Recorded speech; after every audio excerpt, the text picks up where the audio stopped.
Hello बच्चों, let's see this question. This question says, in the figure shown, a coil of singleton is wound on a sphere of radius r and mass m. The plane of coil is parallel to the plane and lies in the equatorial plane of the sphere. Current in the coil is I. The value of B, that is magnetic field, if the sphere is in equilibrium. यानी कि आपको जो system दे रखा है, देखिए sphere दे रखा है और इसमें कोयल है, सिंगल वायर की आपके पास यहाँ पर मैग्नेटिक फील्ड वर्टिकल डाउनवर्ड और ये थीटा। तो जो कोयल का प्लेन है वो इसके पैरेलल है, इस तरीके से आपको गिवन है। तो अगर इक्विलिब्रियम में है आपके पास तो फिक्स है कि यहाँ पर जो फोर्स लगेगी जो यहाँ पर मिलेगा दूसरा टॉर्क, क्योंकि रोटेशनल इफेक्ट दिखाई दे रहा है अपने को, एम का जो भी कंपोनेंट होगा आपके पास इस साइड में वो क्या टॉर्क जनरेट करेगा, इस स्फीयर को घुमाने की कोशिश करेगा।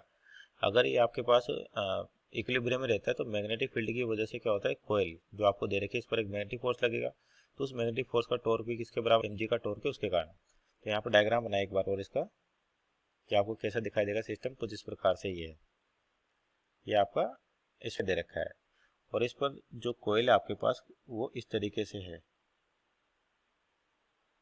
इस तरीके से आपके पास कोयल दे रखी है। इसमें करंट क्या फ्लो करा, आई, और जो कोयल का प्लेन है और वो किसके पैरेलल है, जो आपका प्लेन दे रखा है किसका, सरफेस का, इस तरीके से ये थीटा दे रखा है तो ये थीटा। इसका मतलब ये जो कोयल है इसका प्लेन और ये प्लेन आपका क्या है, पैरेलल है, जो गिवन कंडीशन में है। तो अब देखिए यहाँ पर की कॉन्सेप्ट की बात करें अपन कि की कॉन्सेप्ट क्या होगा बेसिकली, कि जब भी किसी भी करंट कैरिंग लूप को मैग्नेटिक फील्ड में रखा जाता है तो उस पर क्या लगता है, टॉर्क लगता है। तो अपन यहाँ लिख सकते हैं टॉर्क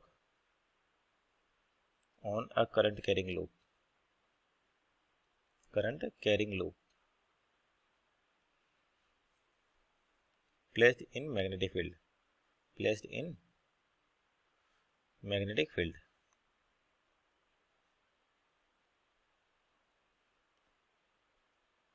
तो यहाँ देखिए आपके पास फोर्सेस की बात करें तो आपका जो mg होगा वो तो क्या लगेगा, वर्टिकल डाउनवर्ड। तो यहाँ पर एक प्लेन बनाए सरफेस के पैरेलल और परपेंडिकुलर, तो ये पैरेलल तो हो गया और इसके परपेंडिकुलर लेते इस तरीके से आपको परपेंडिकुलर दिखाई देगा। ये तो हो गया अलोंग द सरफेस यानी कि पैरेलल। तो आपको जो mg लगेगा आपके पास वर्टिकल डाउनवर्ड इस तरीके से लगेगा mg फोर्स। तो mg का जो टॉर्क आएगा उस टॉर्क को कौन बैलेंस करेगा, आपके पास मैग्नेटिक फील्ड भी दे रखा है वर्टिकल डाउनवर्ड डायरेक्शन में इस तरीके से।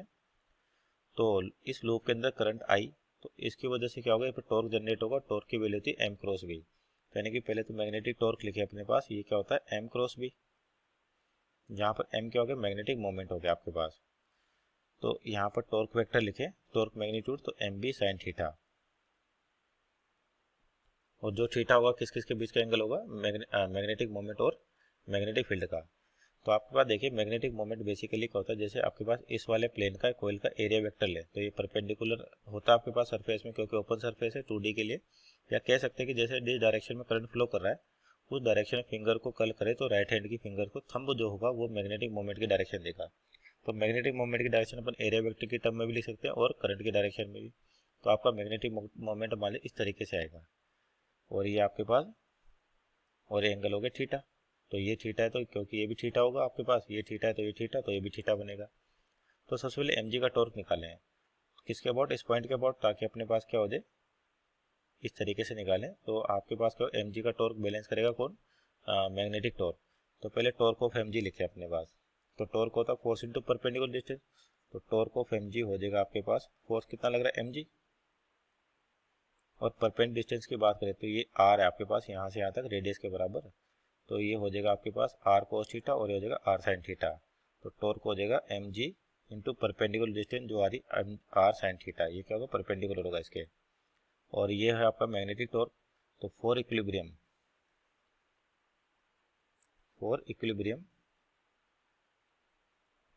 क्या कह सकते हैं, mg r sin theta should be equal to mb cos theta sin theta. तो sin थीटा कैंसिल आउट हो गया आपके पास। तो यहाँ से क्या बचेगा आपके पास, और m क्या होता है, मैग्नेटिक मोमेंट, जिसकी वैल्यू होती है I इंटू ए। तो यहाँ पे कोयल का जो रेडियस है कितनी दे रखी है, r दे रखी है, तो पाई आर स्क्वायर हो जाएगा। तो यहाँ पर फर्दर सोल्व करें इसको तो क्या इक्वेशन हो जाएगी आपके पास, एम जी आर, और स्मॉल r कितना, कैपिटल R के बराबर दे रखा है। साइन थीटा कैंसिल आउट हो जाएगी, magnetic moment I into A का मतलब area means pi R square into B. तो यहाँ से मैग्नेटिक फील्ड हो जाएगा mg, एक r से r कैंसिल आउट, अंदर नीचे बचेगा पाई आर आई। तो ये मैग्नेटिक फील्ड हो गया, that is our magnetic field is M G upon pi R I. और चेक करें यहाँ पर ऑप्शन, तो ऑप्शन जो आपका M G upon pi I R, तो यानी कि option number 2 that is our right answer is option number 2। Hope you understood well, best of luck.